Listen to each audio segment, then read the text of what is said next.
శ్రీరంగ రామానుజ దేశికౌ స్తుమ.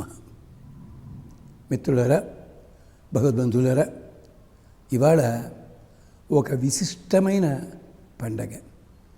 ఏమిటది? భీష్మ ఏకాదశి అని అంటారు.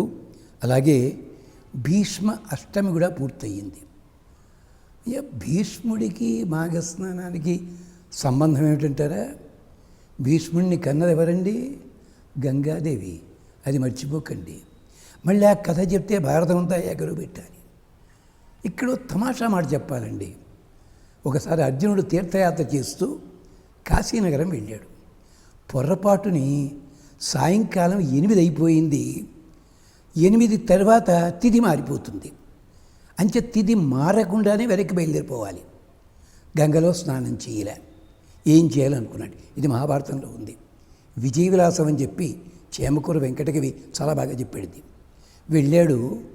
రాత్రిపూట స్నానం చేయకూడదు సుమా. సాయంకాలం చీకటి పడ్డ తర్వాత స్నానము చెయ్యరాదు. సూర్యుడు తెల్లవారకుండా ఉండే ముందు స్నానానికి వెళ్ళకూడదు. పాపం నందుల వారు ఒకసారి కోడి పొరపాటును పూసింది. తెల్లారుదామని 2ంటికి తెల్లారిపోయిందని వెళ్ళి అట్ట స్నానానికి పాతాళానికి పోయాడు. సరే, కృష్ణుడు తీసుకొచ్చాడు అనుకోండి. ఇది ప్రమాదం. అంచేత సూర్యోదయానికి ముందు కానీ సూర్యాస్తమైన తర్వాత కానీ ప్రవహించే స్నానం చేయకూడదు. మనవాడు తెలివితేటలు ఉన్నాయండి. గట్టు మీద నిలబడి గంగాదేవి చూసి, తాతమ్మ గారు బాగున్నారా అన్నట్ట. గంగాదేవికి ఎంత కోపం వచ్చిందంటే, దేవతలంతా ఇప్పుడు 33 ఏళ్ళ వాళ్ళు, 30 ఏళ్ళ వాళ్ళే కదండి. పైగా వరస పెట్టేటప్పుడు కొంచెం వయసు ఎక్కువ చెప్పని కూడా కోపం వచ్చేస్తుంది వాళ్ళకి. గంగకి కోపం వచ్చి కెరటాలతోటి లేచిపోయి, ఎవడు నువ్వు నన్ను రాత్రిపూట వచ్చి తాతమంటావు అంటే అర్జునుడు ఎంత సమాధానం చెప్పడం సార్. అయ్యో ఎరుగవే నన్ను. నేను అవునులే, నీ పిల్లాన్ని 5వ ఏటే ఎక్కడో పారేసి వచ్చేసింది దానివి. నీకేం తెలుస్తాను నేను? మీ పిల్లాడెవరో తెలుసునా? దేవవ్రతుడు. అతను ఇప్పుడు పేరేమిటో తెలుసా? పేరు మార్చుకోలే, ఊళ్ళో వాళ్ళు పెట్టారు భీష్ముడు అని చెప్పి. ఆ భీష్ముడు మాకు తాతగారు అవుతారమ్మా. మరి నువ్వు తాతమ్మవే కదా. గంగాదేవి పరవశించిపోయింది. ఊరి మునిమనుడ లోపల స్నానం చేయకూడదు కదమ్మా అన్నట్ట. అందుకని గంగాదేవి మెట్టు మెట్టు మెట్టు ఎక్కి వచ్చి అర్జునుడిని తానే స్నానం చేయించి కానుకలిచ్చి వెళ్ళిరా నాయన అందిట. మరి ఇంతమంది కుంభమేళాకి వెడుతున్నారు. అక్కడ అర్జున్ ఘాట్ అనుంది. ఎవరికైనా తెలుసా ఇది? నమస్కారం.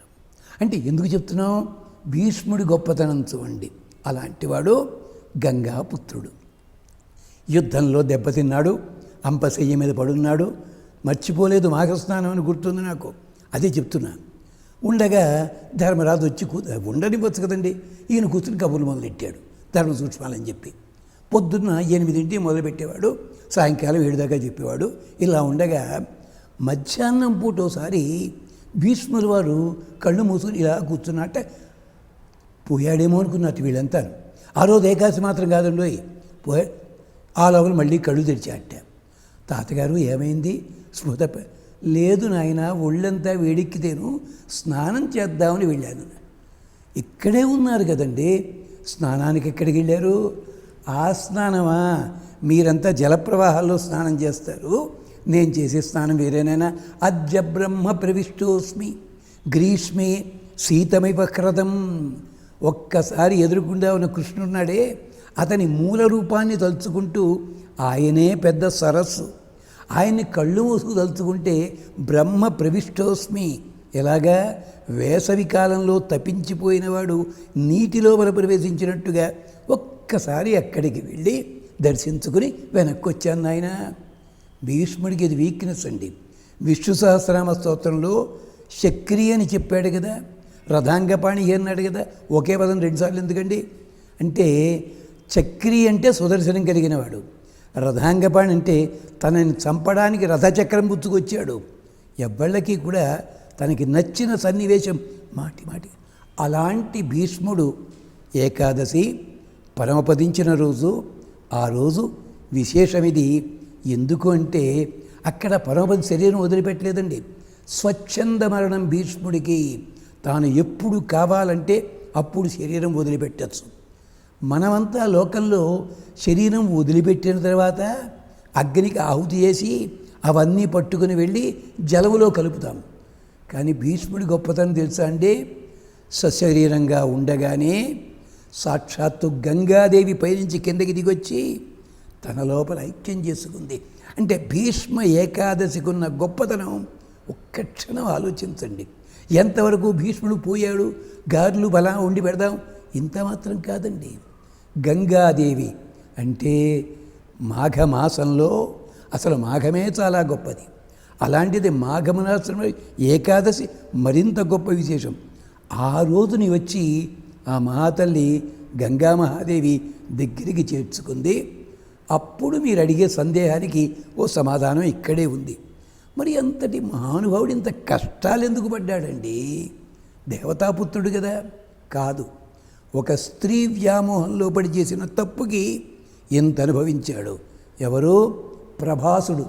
ఈ భీష్ముడు ఒకప్పుడు ప్రభాసుడనే గంధర్వుడు కాదు, వాళ్ళు అష్టదేవతలు అంటాం కదా మనం, వసువుల్లో ఒకడు. వాళ్ళ ఆవిడ తోటి కలిసి బయటికి వెడుతుంటే ఆడవాళ్ళంతా ఉన్నారు. వశిష్ఠుని ఆశ్రమంలో దేనువుని చూసి ఈ పాలు తాగితే నిశ్చయవ్వనంట అందో పిల్ల.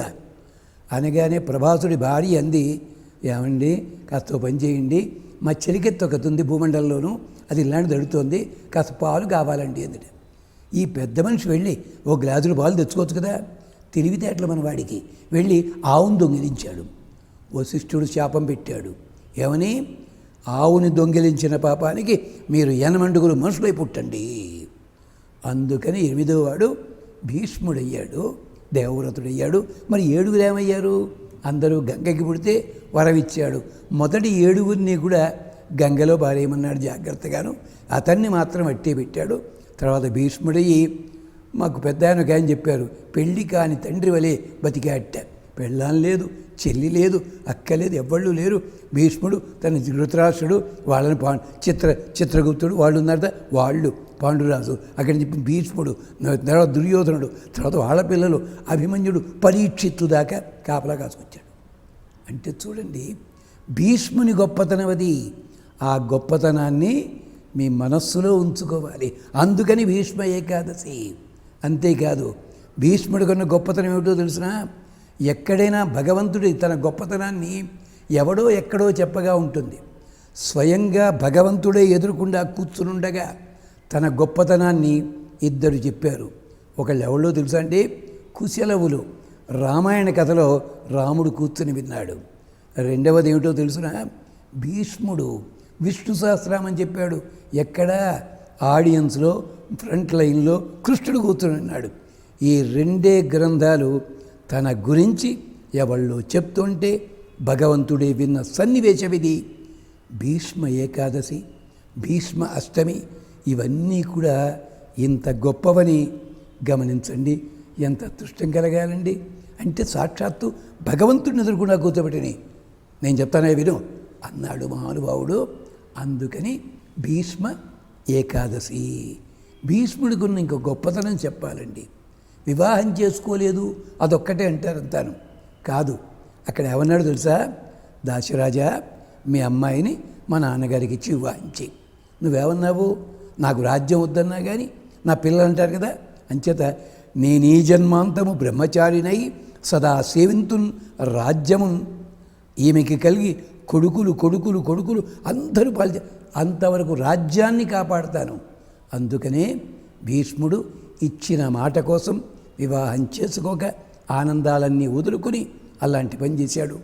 మాఘమాస స్నానం చేత మనము ఎక్కడెక్కడ అలాంటి దౌర్భాగ్య పనులు చేశామో అలాంటి పాపములన్నీ కూడా పుణ్యముల కింద వారి మనకి క్షేమం కలుగుతుంది అని వ్యాస భగవానుడు సాక్షాత్తుగా భీష్మ పర్వంలో చెప్పాడు. ఆ మాట ఇప్పుడు జ్ఞాపకం చేసుకుందాం. ఒక్కసారి ఆ స్వామిని తలుచుకుందాం. ఆ రోజు విష్ణు సహస్రనామ స్తోత్రం చదువుకుందాం. చిత్రపటానికి నమస్కరిద్దాము. చేతనైనంతగా సేవ చేసుకుందాం.